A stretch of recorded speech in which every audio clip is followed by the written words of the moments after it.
योगी आदित्यनाथ संबोधित कर रहे हैं। और भारतीय मनीषा तो इस बात को मानती रही है कि शरीर माध्यम खलु धर्म साधनम, यानी धर्म के जितने भी साधन हैं उन सब की पूर्ति एक स्वस्थ शरीर से ही संभव है। और स्वस्थ शरीर, एक निरोगी काया तभी प्राप्त हो सकती है जब व्यक्ति शारीरिक फिटनेस पर ध्यान दे। आपने पिछले 11 वर्षों के अंदर बदलते हुए भारत को देखा है। खेल और खेल संस्कृति के प्रति आम भारतीय के मन में प्रधानमंत्री मोदी जी की प्रेरणा से जो भाव पैदा हुए हैं, आज उसे मूर्त रूप लेते हुए देखा है। आज इसके कारण भारत की प्रतिभाएं ओलंपिक में, एशियन गेम्स में, कॉमनवेल्थ में, वर्ल्ड चैंपियनशिप में अच्छा प्राइज ले रही है। और खेल कूद की प्रतियोगिताओं के प्रति हर एक स्तर पर एक नई जागरूकता पैदा हुई है। आज सांसद खेलकूद प्रतियोगिताओं के साथ साथ विधायक खेलकूद प्रतियोगिताओं के आयोजन हो रहे हैं। खेलो इंडिया खेलों के माध्यम से हर एक स्तर पर केंद्र स्थापित हो रहे हैं। उत्तर प्रदेश के अंदर पहले से 3 स्पोर्ट्स कॉलेज हैं। हमारी सरकार ने तय किया है हर कमिश्नरी मुख्यालय पे एक स्पोर्ट्स कॉलेज होना चाहिए, और आज उस कार्यक्रम को लेकर के तेजी के साथ हम कार्य कर रहे हैं।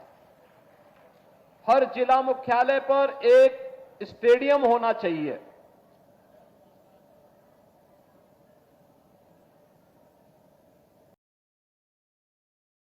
पर एक मिनी स्टेडियम का निर्माण होना चाहिए, और युद्ध स्तर पर इन कार्यक्रमों के साथ सरकार जुड़ी है। इनको लगातार इन सुविधाओं को बढ़ा रही है। गांव-गांव में खेल का मैदान हो, ओपन जिम का निर्माण हो, सरकार का जो पैसा वित्त आयोग के माध्यम से पंचायतों को जाता है, उसकी प्रायोरिटी में खेल का मैदान, ओपन जिम, खेलकूद की गतिविधियों को प्रोत्साहन करने का कार्यक्रम, ये उसकी प्राथमिकता का हिस्सा होता है। और उसी हिस्से के परिणाम स्वरूप आज प्रदेश के अंदर खेलकूद की गतिविधियां बड़ी तेजी के साथ प्रत्येक स्तर पर बढ़ती हुई दिखाई दी है। अब तो प्रदेश अपना स्पोर्ट्स विश्वविद्यालय का कार्यक्रम भी प्रारंभ कर चुका है, और मुझे बताते हुए प्रसन्नता है कि उत्तर प्रदेश के अंदर मेरठ में हॉकी के जादूगर मेजर ध्यानचंद जी के नाम पर हम लोग एक स्पोर्ट्स यूनिवर्सिटी का निर्माण कार्य कर रहे हैं, जिसका पहला सत्र इस वर्ष से प्रारंभ भी हो गया है। इसमें जो भी निर्माण कार्य हो रहे हैं, स्टेडियम, इंडोर स्टेडियम, वहां विश्वविद्यालय के भवन का निर्माण, विश्वविद्यालय की अन्य बुनियादी सुविधाएं, इनमें जो स्टैंडर्ड रखा गया है ओलंपिक और एशियन गेम्स के, कॉमनवेल्थ गेम्स का जो स्टैंडर्ड होता है, उसको ध्यान में रख करके उसके अनुरूप सुविधाएं वहां विकसित की जा रही हैं।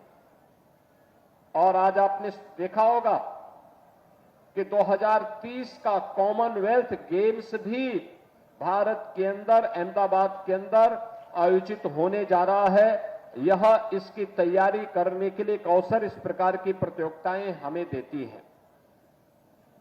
मुझे बताते हुए प्रसन्नता है कि पिछले लगातार 7 वर्ष से इस प्रतियोगिता का आयोजन यहां पर होता है, और बड़ी संख्या में यहां पर टीमें भाग ले रही हैं। और इस बार मुझे प्रसन्नता है कि 12 टीमों के 168 खिलाड़ियों ने और 24 कोच और टीम के मैनेजर ने इस पूरी प्रतियोगिता में प्रतिभाग किया है, जिसमें राजस्थान, हरियाणा, कर्नाटक, आंध्र प्रदेश, गुजरात, विदर्भ, छत्तीसगढ़, मध्य प्रदेश, पूर्वोत्तर रेलवे, भारतीय सेना, जेडी एकेडमी और उत्तर प्रदेश की टीमें शामिल हैं।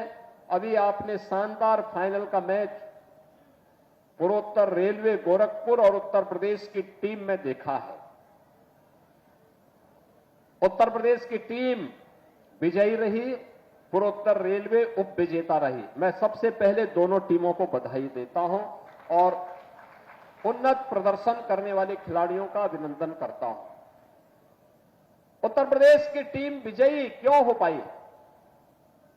क्योंकि उत्तर प्रदेश में हम लोगों ने गारंटी दे दी है, जो भी खिलाड़ी ओलंपिक में, कॉमनवेल्थ या एशियन गेम्स में या वर्ल्ड चैंपियनशिप में देश के लिए मेडल लेकर के आएगा, हम लोग उसको सीधे सरकारी नौकरी उपलब्ध करवाएंगे।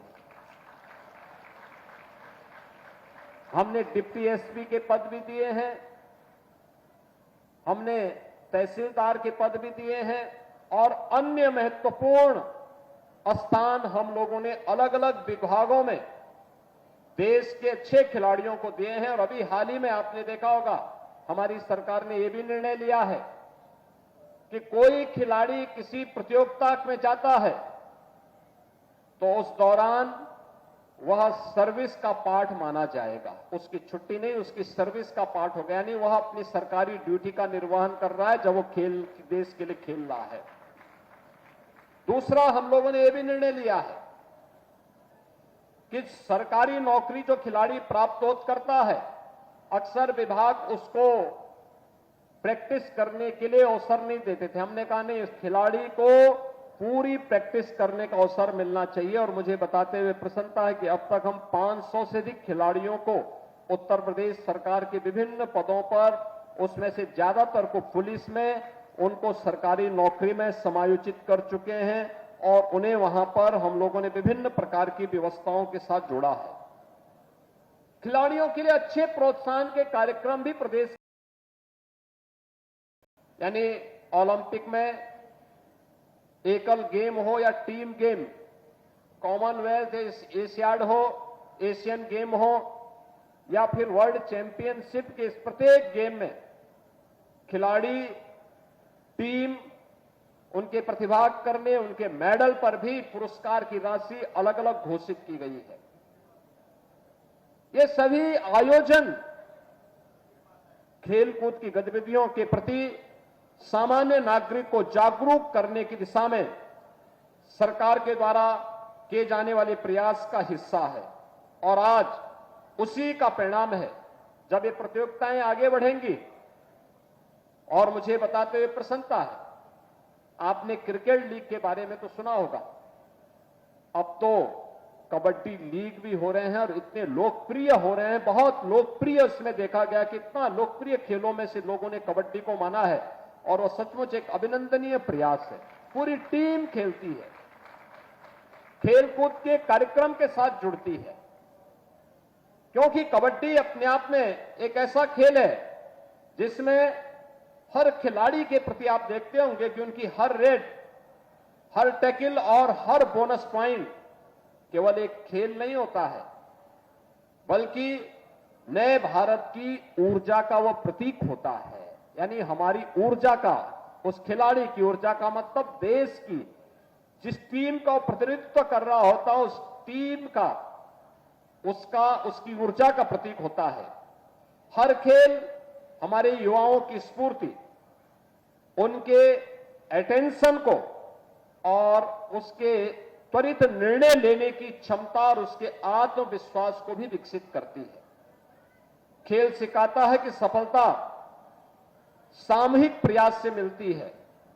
खिलाड़ियों में सहयोग, अनुशासन और जिम्मेदारी का भाव स्वाभाविक रूप से विकसित होता है और इसी के लिए आदरणीय प्रधानमंत्री जी ने देश के हर नौजवान से अपेक्षा की वह किसी न किसी खेल के साथ जुड़े, किसी न किसी खेल के साथ जुड़े, क्योंकि खेलोगे तो खिलोगे, अपने लिए भी, समाज के लिए भी और देश के लिए भी।